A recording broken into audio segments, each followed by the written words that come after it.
পর্দার আড়ালে আমার মায়েরা বলবে, এতগুলো পুরুষ সাহাবীর কথা বললো, নারী সাহাবীরা কি কিছু করে নাই? হ্যাঁ, একজন নারী সাহাবীর কথা বলে মোনাজাত হবে, দোয়া ছাড়া কেউ যাব না। রুফাইদা আল আসলামিয়া রাদিয়াল্লাহু তাআলা আনহা, ওনার বাবার নাম সাআদ আল আসলামি। বিশ্বনবী কি খেয়াল করলেন দেখেন, সাআদ ছিল মদিনার বড় ডাক্তার।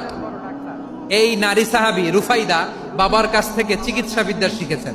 যখন শিখছে, বিশ্বনবী দেখলেন আমার তো প্রতি সপ্তাহে সপ্তাহে যুদ্ধে আহত সাহাবীদের সেবা দিবে কে?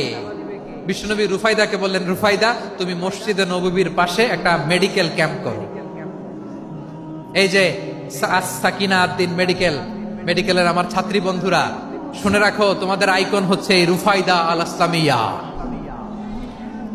বিশ্বনবীর ডিরেকশন অনুযায়ী তিনি মসজিদে নববীর পাশে একটা মেডিকেল ক্যাম্প করলেন এবং আহত সাহাবাদের চিকিৎসা উনি ওনার টিম নিয়ে দিতেন।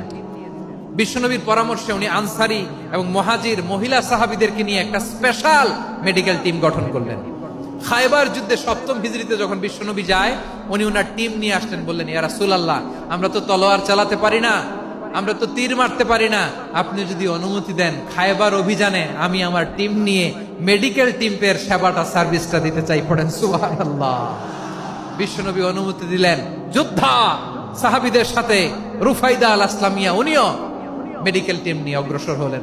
খায়বারের প্রতিটা আহত ইনজুর্ড সাহাবী, যারা ইনজুরি শিকার হয়েছেন, সবাই রুফাইদা আল আসলামিয়ার এই মেডিকেল ক্যাম্প থেকে চিকিৎসা সহায়তা পেয়েছেন। সুবহানাল্লাহ পড়েন।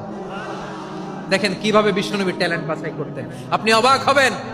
বাহরাইনের মেডিকেল ইউনিভার্সিটিতে রুফাইদা আল আসলামিয়া মেডিকেল প্রাইজ অ্যাওয়ার্ড প্রতি বছর দেয়া হয়।